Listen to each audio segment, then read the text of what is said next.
Hello students, आपका स्वागत है फाउंडेशन विन चैनल में। हम जो स्टार्ट कर रहे थे, हम जो क्लास 9 का linear equation in two variables हम पढ़ रहे थे। Linear equation in two variable, हमने लीनियर इक्वेशन टू वेरिएबल की आपकी जनरल फॉर्म क्या होती है वो चीजें हमने इसमें पढ़ी थी। ठीक है, और हमने जो टॉपिक पढ़ा था इसमें, जो लास्ट क्लास में जो आपका लास्ट टॉपिक था वो पढ़ा था हमने, जो आपके पास linear equation in two variables है उसका ग्राफ कैसे लोकेट करेंगे। मैंने लास्ट में आपको एक क्वेश्चन पढ़ाया था, उस क्वेश्चन के बेस पे हम उसका ग्राफ जो है हम ड्रॉ कर सकते हैं, किस पे, एक आप कार्टेशियन प्लेन है उस पे करेंगे। अब एक दो क्वेश्चन और हम प्रैक्टिस के लिए करते हैं कि जैसे कि हम जो ग्राफ है वो कैसे लोकेट करेंगे। आइए चलते हैं हम क्लास की तरफ। क्वेश्चन क्या है हमारा, आपके पास एक इक्वेशन की वन होगी, जो इक्वेशन क्या होगी, दो वेरिएबल्स होंगे जिसमें वो आपको लोकेट करनी है। ग्राफ पे कैसे करेंगे वो देखिए आप। ड्रॉ द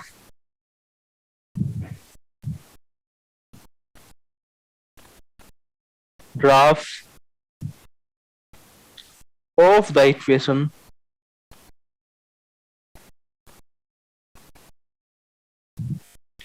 इक्वेशन क्या है, 3s माइनस से 2y इक्वल टू 7। ये इक्वेशन है, आपको इस इक्वेशन का आपको ग्राफ क्या है ड्रॉ करना है। ग्राफ ड्रॉ करने के लिए पहले क्या चाहिए हमें, सबसे पहले मिनिमम, आपको मैंने जो लास्ट क्लास थी हमारी तो उसमें क्या बताया, मिनिमम आपको 2 पॉइंट चाहिए। 2 पॉइंट चाहिए, उसके लिए हम क्या करेंगे, 2 पॉइंट, 2 पेयर फाइंड करेंगे एस वाई के, और उन दोनों को ज्वाइन करते हुए हम एक लाइन ड्रॉ कर देंगे, वो हमारी इक्वेशन हो जाएगी जो हमारे पास गिवन है। आइए करते हैं। जो जैसे 3s माइनस से 2y इक्वल टू 7 है, या तो इसे s टू y में चेंज कर लो या y टू s में चेंज कर लीजिए आप। ठीक है, तो हम कर लेते हैं 3s इक्वल टू 7 प्लस से 2y। यहां से s की वैल्यू कितनी आ जाएगी, यहां से 7 प्लस 2y अपॉन 3। समझ में आया, ये चीजें हमने यहाँ पे पुट की है। अब यहाँ पे s की वैल्यू पुट, आप क्या करें, y की वैल्यू पुट करके आप s की वैल्यू फाइंड करते जाइए। सही, y की वैल्यू हमने क्या यहाँ पे 0 पुट करे तो अपॉन में आएगा। हम यहाँ पे करते हैं y की वैल्यू 1 पुट करने के बाद y की वैल्यू 1 पुट की तो s की वैल्यू कितनी आ जाएगी, यहाँ से 2 1 जाओ 7 प्लस 2 9, 9 अपॉन 3 कितना आ गया है 3। सही है, इतना आया। s की वैल्यू 1 पुट की है। अब हम s की वैल्यू क्या पुट करें बताइए आप। s की वैल्यू यहाँ पे पुट करते हैं हम -2। अब यहाँ पे -2 पुट करेंगे, जैसे कि y की वैल्यू -2 पुट करी तो s की वैल्यू कितनी आ जाएगी, यहाँ से 7 प्लस 2 इंटू -2 अपॉन 3। तो s इक्वल टू कितना आ गया, 7 माइनस से 4 अपॉन 3। तो s की वैल्यू कितनी आई, यहाँ से 1 आई, तो यहाँ पे -2 पे कितनी आई 1। सही है, इतनी चीजें आपको यहाँ पे फाइंड करनी है। ये बनेगी आपकी 2 पॉइंट हमने फाइंड कर लिए। ठीक है, अब ये तो हमारा जरूरत नहीं है इसको। 2 पॉइंट फाइंड होने के बाद उसके बाद हम क्या बनाएंगे, कार्टेशियन प्लेन बनाएंगे। कार्टेशियन प्लेन कैसा होता है, इस टाइप का आपका कार्टेशियन प्लेन होगा।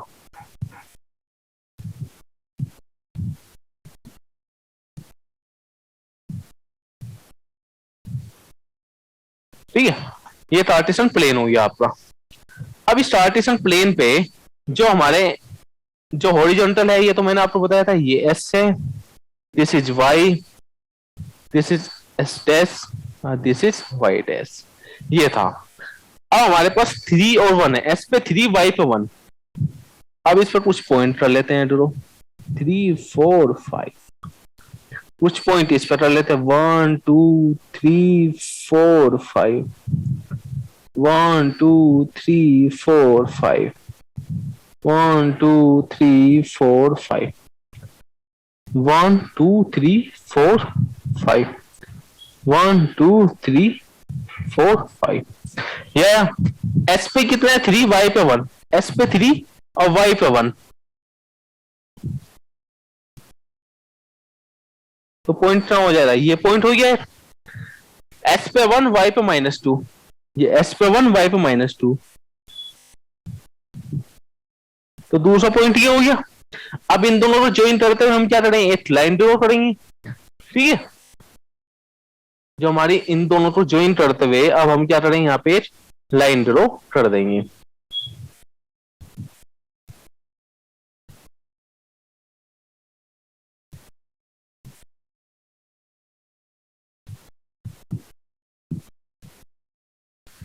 ठीक है, जो हमारी जो ये लाइन बनी है, जो ये बनी है, ये हमारी किसकी है, 3s-2y इक्वल टू 7। ये हमारी लाइन ड्रॉ होगी। सही है, अब हम जो हमने ये चीजें ड्रॉ की है किसी पॉइंट ड्रॉ करने के लिए, सॉरी वो रफ हो गया, अब मैं दोबारा से ड्रॉ बना देता हूँ।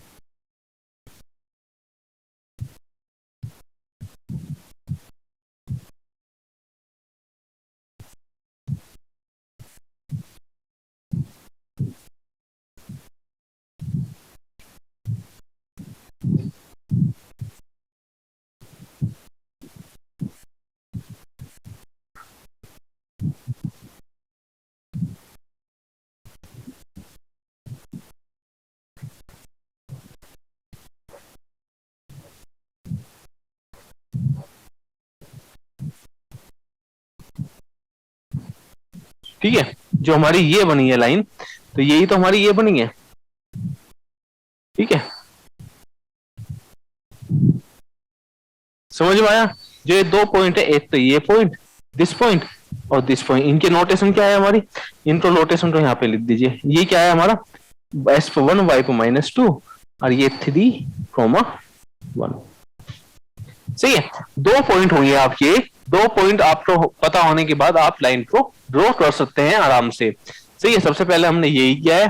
ठीक है, इससे सिंपल बनाने के लिए आपको मैं बता देता हूँ, या तो आप y को s में चेंज कर दीजिए, s की वैल्यू पुट करते जाइए, या y की वैल्यू आपको फाइंड हो जाएगी, या y की वैल्यू पुट करते जाइए, s की वैल्यू आपको फाइंड हो जाएगी। यहाँ आपके पास एक इक्वेशन है, इक्वेशन के आपको जैसे जी पूछने लगे, आपके पास एक इक्वेशन गिवन है आपको, linear equation in two variables में, उसमें आपको पूछने लगे कि आपको क्या करना है, आपको एस इंटरसेप्ट और वाई इंटरसेप्ट बताना है, कैसे फाइंड करेंगे। जैसे कि आपके पास एक इक्वेशन गिवन है, उस एस इंटरसेप्ट और वाई इंटरसेप्ट कैसे फाइंड करेंगे, ये आपके क्वेश्चन आप आ जाता है आपका एग्जाम में। जैसे आपके पास एक इक्वेशन है, जैसे 3s-2y=7 है, इसमें हम आपसे पूछने लगे कि एस इंटरसेप्ट क्या है और वाई इंटरसेप्ट क्या है।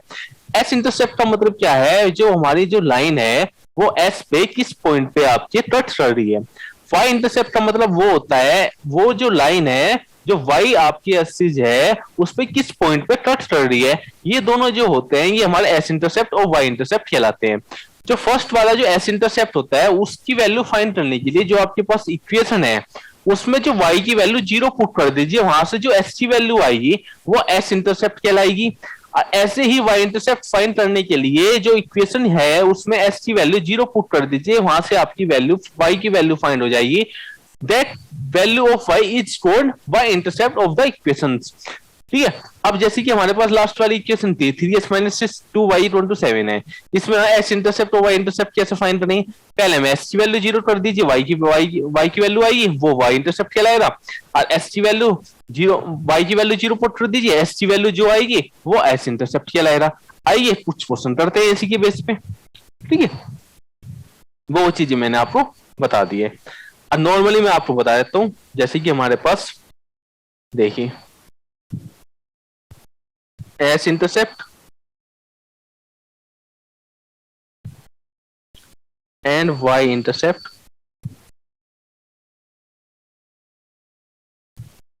of the equation। ठीक है, एक इक्वेशन गिवन है उसका S इंटरसेप्ट और Y इंटरसेप्ट कैसे फाइंड करेंगे। ठीक है, जैसे हमारे पास जनरल इक्वेशन हमारे पास क्या थी, AS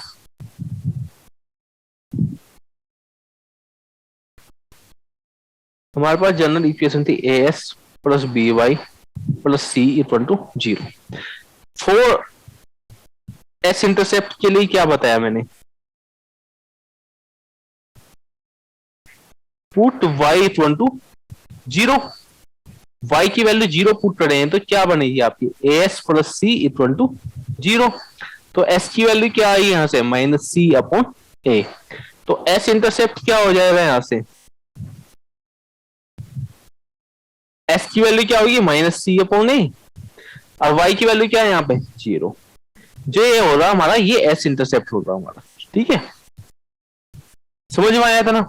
ऐसे ही जो वाई इंटरसेप्ट है, अब हम करते हैं किसके लिए, वाई इंटरसेप्ट के लिए। For Y intercept, Y intercept के लिए मैंने आपको क्या बताया, put S equal to 0। S की वैल्यू 0 करें तो B Y plus C equal to 0 आ गया। तो यहां से y की वैल्यू कितनी आई, माइनस सी अपॉन बी। तो y इंटरसेप्ट क्या हो जाएगा यहां से, बताइए। s तो 0 है, y की वैल्यू कितनी है, माइनस सी अपॉन बी। ये हमारा क्या हो गया, y इंटरसेप्ट। समझ में आया आपको, ये हमारा y इंटरसेप्ट है, पता चल गया। एस इंटरसेप्ट फाइंड करने के लिए वाई की वैल्यू 0 पुट करिए किसी भी इक्वेशन में, अब वाई इंटरसेप्ट फाइंड करने के लिए वाई की एस वैल्यू 0 पुट करिए, ठीक है, ये चीजें हमारी हो जाएंगी। अब हम करते हैं ये तो क्वेश्चन, उसमें आपको बताना है कि एस इंटरसेप्ट और वाई इंटरसेप्ट क्या क्या होंगे, ठीक है। से आपके पास पहली इक्वेशन है 2s 3y equal to 12, next है आपका माइनस 3s प्लस से 4y इक्वल टू 24। अच्छा लास्ट है हमारा s माइनस से 2y इक्वल टू 6। देखिए जो फर्स्ट वाला है उसमें आपको एस इंटरसेप्ट और वाई इंटरसेप्ट की वैल्यू फाइंड करनी है। सबसे पहले ऐसे जनरल फॉर्म में चेंज कर लीजिए, 2s प्लस से 3y माइनस से 12 इक्वल टू 0, ये हो गया। आज जो हमारा एस इंटरसेप्ट मैंने क्या बताया था आपको, एक मिनट, यहां से ए और बी और सी की वैल्यू बताइए आप। ए की वैल्यू क्या है 2, बी की वैल्यू क्या है 3 और सी की वैल्यू क्या है माइनस 12। समझ में आया। और एस इंटरसेप्ट मैंने क्या बताया था आपको, माइनस सी अपॉन ए कॉमा 0। इसका याद करने का तरीका क्या है, जिसका भी इंटरसेप्ट बताना है minus constant term of coefficient of that variable, मतलब कि कांस्टेंट टर्म ऑफ उसका कोफिशिएंट को डिवाइड कर दें, वहां से उसका एस इंटरसेप्ट फाइंड हो जाएगा। जैसे ये y था, y इंटरसेप्ट फाइंड करना है, कांस्टेंट टर्म क्या है c, माइनस करिए c माइनस c, और उसका कोफिशिएंट क्या होता है b, उसका कोफिशिएंट b है, तो b से हमारा डिवाइड कर दीजिए, y कीजिए, और s तो 0 रहेगा ही हमारा, ठीक है। तो यहां से आ गया, तो s इंटरसेप्ट क्या है यहां से, c की वैल्यू कितनी है माइनस 12, a की वैल्यू क्या है 12, तो कितना है माइनस 6 0, ये हमारा क्या है एस इंटरसेप्ट आ गया। समझ में आया था ना, ये दिस इज एस इंटरसेप्ट। और वाई इंटरसेप्ट क्या बताया था मैंने आपको, 0 माइनस सी अपॉन बी, यह बताया था मैंने वाई इंटरसेप्ट। अब वाई इंटरसेप्ट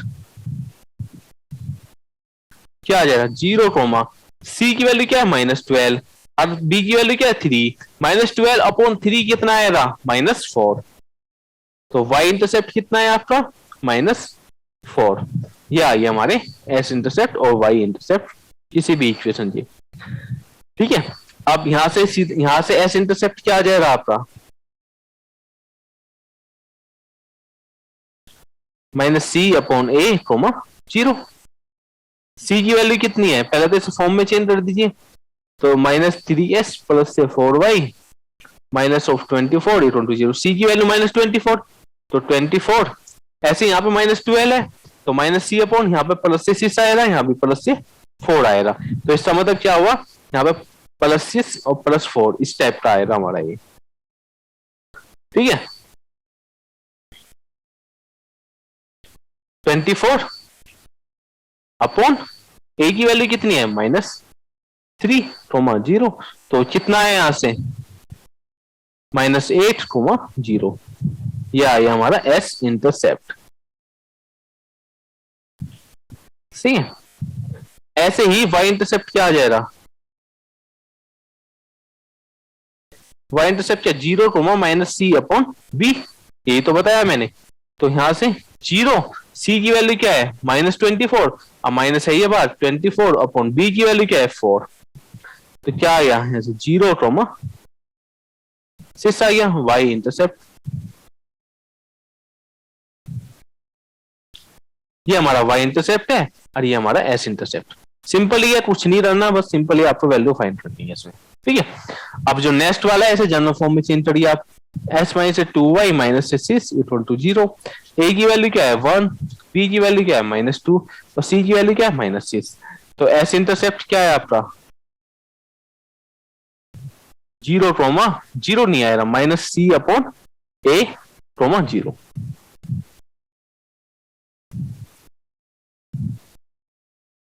-c/a, 0।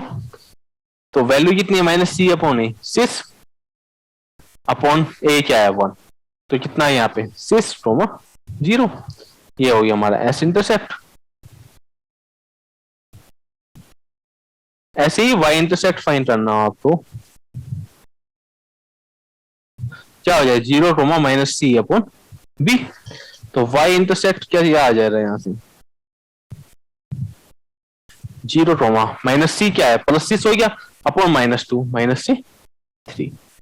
ये हमारे 0, -3 हमारे y इंटरसेप्ट आ गया। ठीक है, ये चीजें आप ऐसी वैल्यू फाइंड कर सकते हैं यहाँ से। एस इंटरसेप्ट और वाई इंटरसेप्ट आपको मेरे ख्याल से समझ में आ गया होगा। अब मुझे नहीं लगता कि इसमें कुछ बताने लायक है। क्या करना है एस इंटरसेप्ट के लिए, क्या है वाई की वैल्यू 0 पुट करिए, एस की वैल्यू फाइंड कर लीजिए। वाई इंटरसेप्ट फाइंड करने के लिए एस इंटरसेप्ट फाइंड कर लीजिए, वाई की वैल्यू 0 पुट करिए, एस की वैल्यू फाइंड हो जाएगी। वाई इंटरसेप्ट फाइंड करने के लिए एस की वैल्यू 0 पुट करिए, वाई की वैल्यू आ जाएगी। वो हमारे एस इंटरसेप्ट और वाई इंटरसेप्ट हमारे कहलाएंगे। ठीक है, ठीक है, इतनी चीजें समझ में आई आपको। अब आते हैं हम उस पे, जो नेक्स्ट आएगा हमारा टॉपिक वो देखते हैं। अब हम जो नेक्स्ट टॉपिक है हमारा वो क्या है, simultaneous linear equation in 2 variables. मतलब कि ए जैसी 2 लीनियर इक्वेशन होगी तो वो कैसे सोल्व करेंगे हम, वो टॉपिक पे आते हैं। अब तो हमने एक ही लीनियर इक्वेशन थी हमारे पास, अब हमारे पास 2 लीनियर इक्वेशन आ जाएगी 2 वेरिएबल में। समझ में आया? तो हमारा हेडिंग क्या है,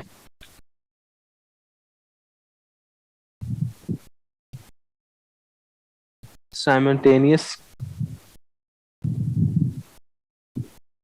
linear equation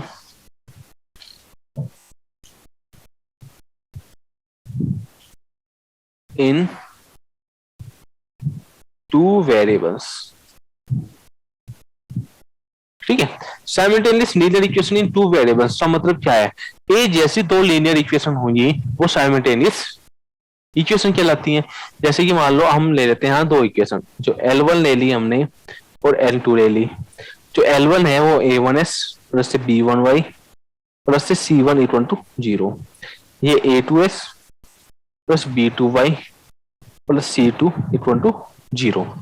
ठीक है, ये होगी हमारी, ये दोनों हमारी क्या कहलाएगी, pair of linear equation in 2 variables. सही, pair of linear equation in 2 variables. ठीक है, ये चीजें हैं साइमल्टेनियस। आपको पता चली ए जैसी 2 इक्वेशन हुई वो हमारी साइमल्टेनियस लीनियर इक्वेशन होती है हमारी। ठीक है, अब देखते हैं, अब जो हमारा साइमल्टेनियस लीनियर इक्वेशन है वो क्या होती है। अब जो पता चलिए आपको क्या है, अब देखते हैं सॉल्यूशन। अब हम पढ़ते हैं इसे सॉल्यूशन। सॉल्यूशन क्या होंगे, सॉल्यूशन भी इसके पेयर के फॉर्म में होंगे। ठीक है, solution will be in the pair of S and Y. ठीक है, क्या हो सकते हैं solution will be in the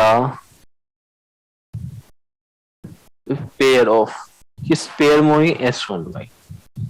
ठीक है, अब जो हमारे पास एक इक्वेशन थी उसमें तो हमें पता था कि जो उससे सॉल्यूशन है वो इनफाइनाइट हो सकते हैं, पर लेकिन आपके पास 2 इक्वेशन है उससे सॉल्यूशन आपके इनफाइनाइट होंगे या नहीं होंगे, यूनिक सॉल्यूशन होंगे या सॉल्यूशन नहीं होंगे, वो डिपेंड करता है कुछ कंडीशन से, उन पे डिपेंड करता है।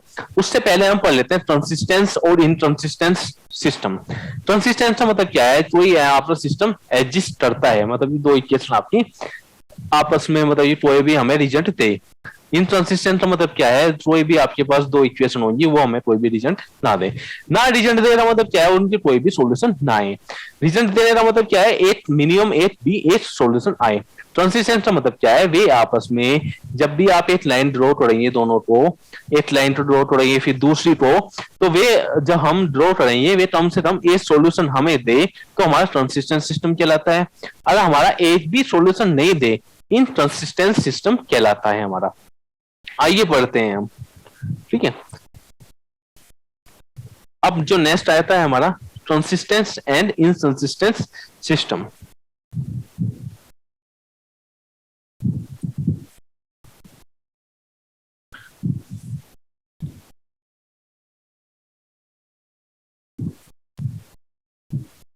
consistent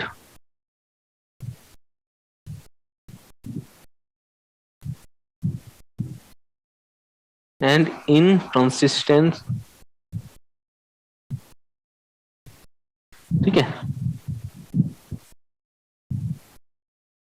कंसिस्टेंट एंड इनकंसिस्टेंट आपका सिस्टम है, ठीक है।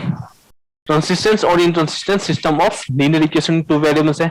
अब फर्स्ट पढ़ते हैं कंसिस्टेंट के बारे में, ठीक है।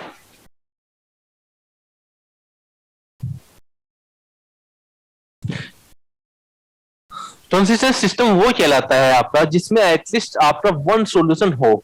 वो आपका सिस्टम ऑफ इक्वेशंस जिसमें आपके जो इक्वेशन है वो कम से कम एक सॉल्यूशन दे। गिव एटलीस्ट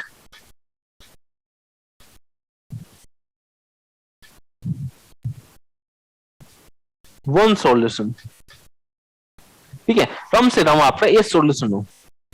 और आपका इनकंसिस्टेंट क्या कहलाता है आपका, देखिए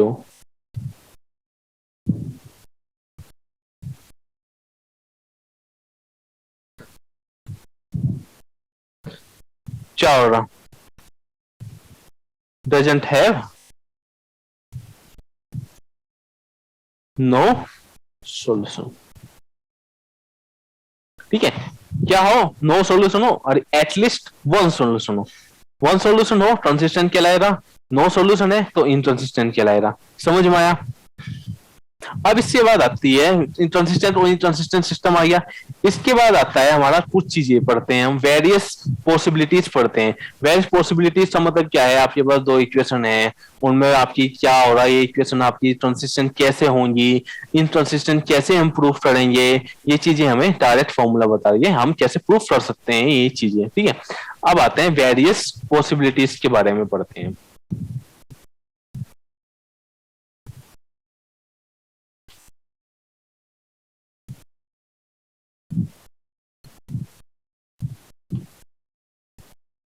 ठीक है, वेरियस पॉसिबिलिटीज के बारे में पढ़ते हैं।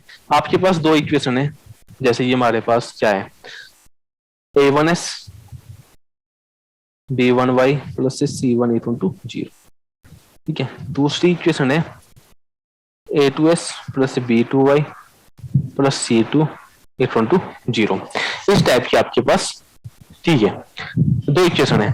अब इसमें जो हम पढ़ते हैं, इसमें ए में पढ़ेंगे हम कोइंसिडेंट लाइन,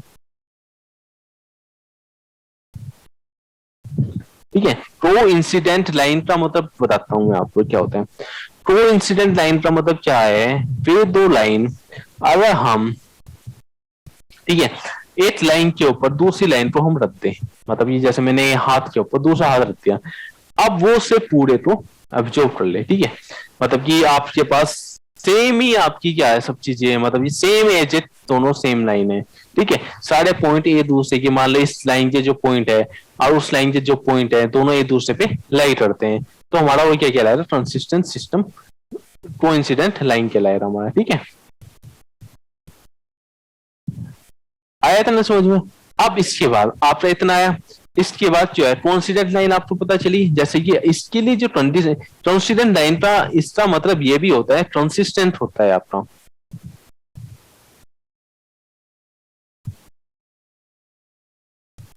ठीक है। इसका मतलब क्या होता है, कंसिस्टेंट भी होता है हमारा। कोइंसिडेंट जो लाइन होते हैं हमारा कंसिस्टेंट सिस्टम भी बोलते हैं इसको, ठीक है, इसके लिए जो कंडीशन होती है वो क्या है हमारी, वो देख लीजिए आप। जो हमारे इनके कोफिशिएंट है A1/A2 equal to B1/B2 equal to C1/C2, ये होना चाहिए हमारा। जो ये हमारा कोइंसिडेंट लाइन देती है, ये हमारा देती है, क्या देती है, ये गिव इनफाइनाइट मैनी सॉल्यूशन। कोई भी दो लाइन एक जैसी हुई, मान लो कि ये लाइन है और इसी के ऊपर दूसरी लाइन बनी, तो दोनों क्या दे रही है, इनफा, यहाँ भी ये भी सॉल्यूशन, ये भी सॉल्यूशन, ये भी सॉल्यूशन, ये भी सॉल्यूशन, ये सारे क्या होंगे, इससे सॉल्यूशन ही होंगे, ये सब ये सब ये सब ये क्या होंगे, इससे सॉल्यूशन होंगे। ये क्या हुआ, इनफाइनाइट हो गया ना, ये इनफाइनाइट सॉल्यूशन देगी। तो मतलब क्या हुआ, जो कोइंसिडेंट लाइन होती है वो हमें क्या देती है, इनफाइनाइट मैनी सॉल्यूशन देती है। अगर दो लाइन आपके, दो लाइन के जो कोफिशिएंट है वो, उनका जो रेशो है वो इक्वल है, जैसे कि मैंने ये बना दिया A1/A2/B1/B2 इक्वल टू C1/C2। अगर ऐसा है तो दोनों लाइन क्या है, कोइंसिडेंट लाइन है, ठीक है। और हमें क्या देंगी, इनफाइनाइट मैनी सॉल्यूशन देंगी, हमें देंगी, ठीक है। Give VS give infinite many solution, ठीक है। जो नेक्स्ट आता है पैरेलल लाइंस। सेकंड देखिए आप, सेकंड के लिए आएगा हमारा पैरेलल लाइन, ठीक है। पैरेलल लाइंस जो होता है हमारा, जो पैरेलल लाइन का जो सिस्टम होता है वो होता है आपका इनकंसिस्टेंट सिस्टम होता है, ठीक है। पैरेलल लाइन का जो सिस्टम है हमारा वो इनकंसिस्टेंट सिस्टम कहलाता है हमारा,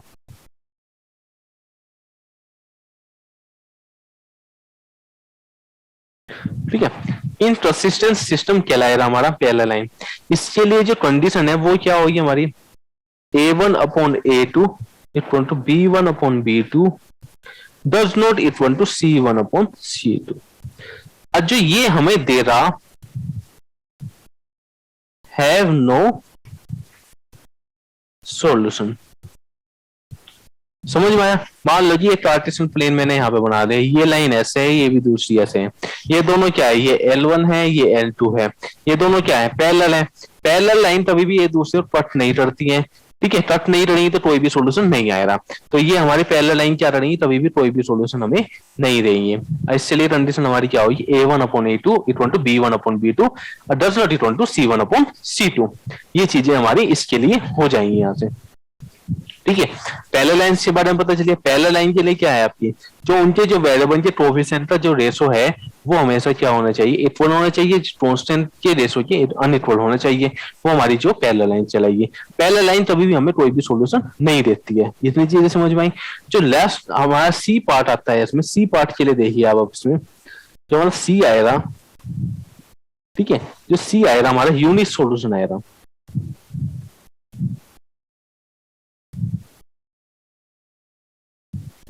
ठीक है। यूनिक सॉल्यूशन का मतलब क्या होता है आपका, यूनिक का मतलब क्या है, यूनिक मतलब एक ही सॉल्यूशन हो, एक से ज्यादा सॉल्यूशन ना हो।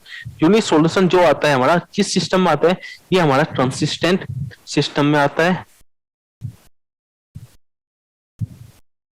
ठीक है। कंसिस्टेंट सिस्टम में आता है। तो इसके लिए जो कंडीशन बनती है वो क्या बनती है, A1/A2 does not equal to B1/B2, ठीक है। अगर ये कंडीशन आ रही है, जो उनके कोफिशिएंट का रेशो इक्वल नहीं आ रहा है दूसरे ये, तो हमारा क्या है, वो हमारा सिस्टम क्या दे रहा हमें, यूनिक सॉल्यूशन हमें दे रहा। मैं आपको बना के बता देता हूँ कैसे बनेगा।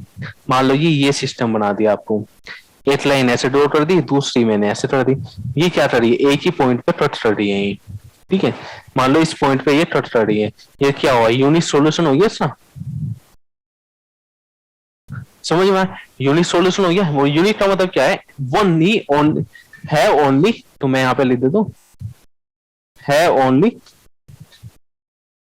वन सॉल्यूशन, मतलब ओनली क्या देंगे आपको, एक ही सॉल्यूशन इसमें दिया जाएगा। हम समझ में आया इतना, ठीक है।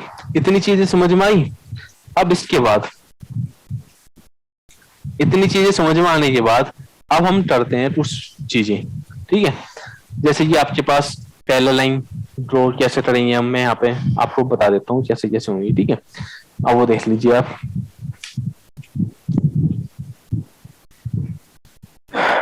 अब मैं आपको मैंने 3 टाइप की चीजें बताई हैं, मतलब कि unique solution, infinite many solution, no solution. अब मैं कुछ टेबल बनाता हूँ, टेबल के अकॉर्डिंग हम चीजें समझेंगे। अब मैं यहाँ पे टेबल बनाता हूँ। टेबल के लिए देखिए, अब हम टेबल में आता है हमारा फर्स्ट जो टेबल बनी, टाइप ऑफ सॉल्यूशन।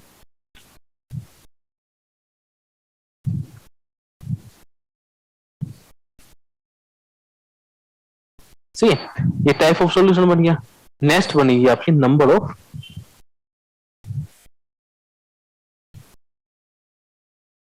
सॉल्यूशन। ठीक है, नेक्स्ट बनेगी ज्योमेट्री, मतलब उसकी फिगर कैसी होगी। जो लास्ट में बनेगी वो जो आई वो कंडीशन आएगी। ठीक है, ये चीजें हमारी इसमें बन जाएंगी। मैं आपको कुछ लाइन भी ड्रॉ कर लेता हूँ।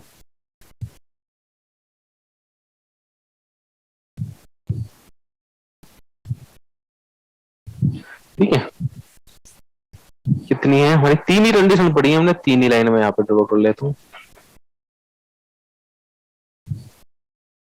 एक,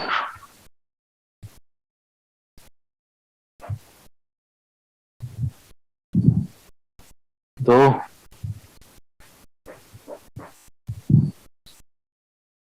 तीन। ठीक है,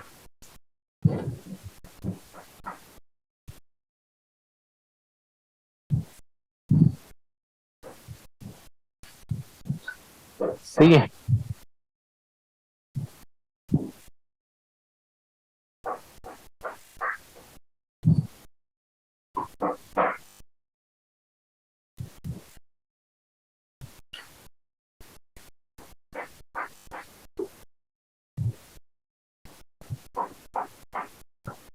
ये यहाँ पे मैंने ये टेबल बना रहा हूँ मैं, इससे चीजें सीधे समझ में आ गई आपको। जैसे क्या क्या मैंने आपको रामायण बताई है अभी तक। ये हमारी टेबल बन गई।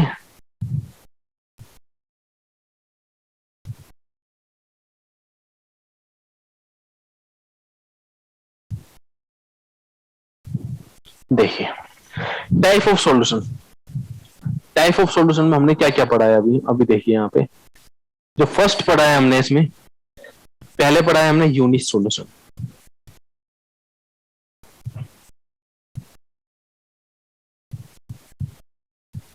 यूनिक सॉल्यूशन में कितने सॉल्यूशन होंगे आपके, ओनली वन ही सॉल्यूशन है। ज्योमेट्री कैसी होगी आपकी, एक दूसरे को क्या करेंगी, इंटरसेक्ट करेंगी एक ही पॉइंट पे।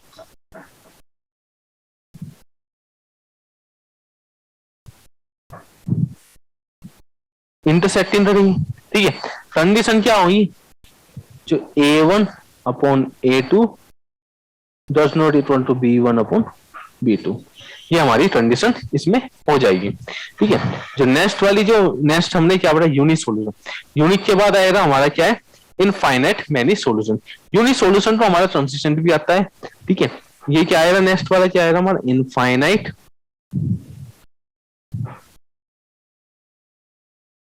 Many solution.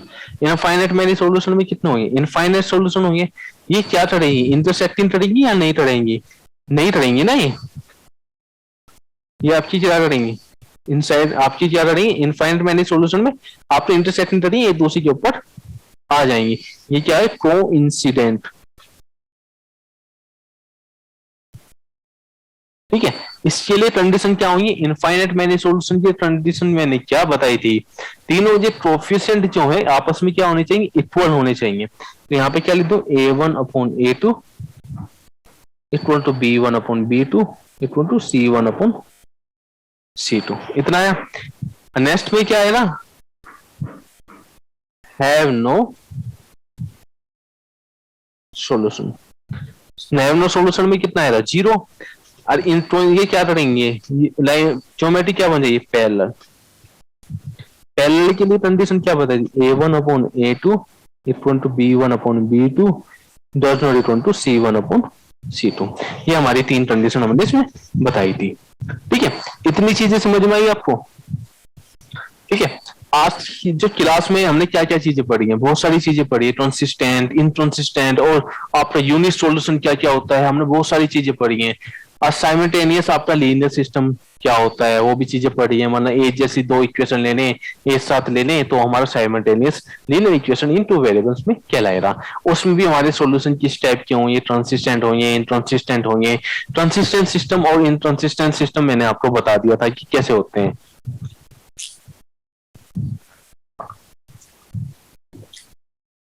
इतनी चीजें समझ में आई। पैरेलल लाइंस मैंने बता दिया आपको कैसे होती हैं। यूनिट सॉल्यूशन आप लोग कैसे फाइंड करेंगे। पैरेलल लाइन का मतलब क्या है, कभी भी एक दूसरे को इंटरसेक्ट नहीं करेंगी किसी भी पॉइंट पे। कोइंसिडेंट लाइन का मतलब क्या है, एक दूसरे के ऊपर एक जैसी लाइन होगी, दोनों एक के ऊपर दूसरी रख दे तो एक दूसरे को रख लेंगी। उसमें क्या होंगे, आपके इनफाइनाइट मैनी सॉल्यूशन देगी वो। ठीक है, आपके जो यूनिट सॉल्यूशन के लिए जाएंगे एक ही पॉइंट पे इंटरसेक्ट करेंगे। आज की क्लास तो हम यहीं पे रखते हैं। जो कल की क्लास में पढ़ते हैं हम, जो आपके पास ये हमने साइमल्टेनियस लीनियर इक्वेशन पढ़ी, इनके सॉल्यूशन कैसे फाइंड करेंगे, सॉल्यूशन फाइंड करने की जो मेथड्स हैं वो कैसे हम अप्लाई करते हैं। सॉल्यूशन फाइंड करने की दो तीन मेथड होते हैं, आपका ग्राफिकल मेथड है, आपका एल्जेब्रिक में आपका मेथड होता है सब्स्टिट्यूशन, एलिमिनेशन, क्रॉस मल्टीप्लिकेशन। ये चीजें हम कल की क्लास में पढ़ेंगे, आने वाली क्लास में। ठीक है, आज के लिए इतना ही। Thank you so much.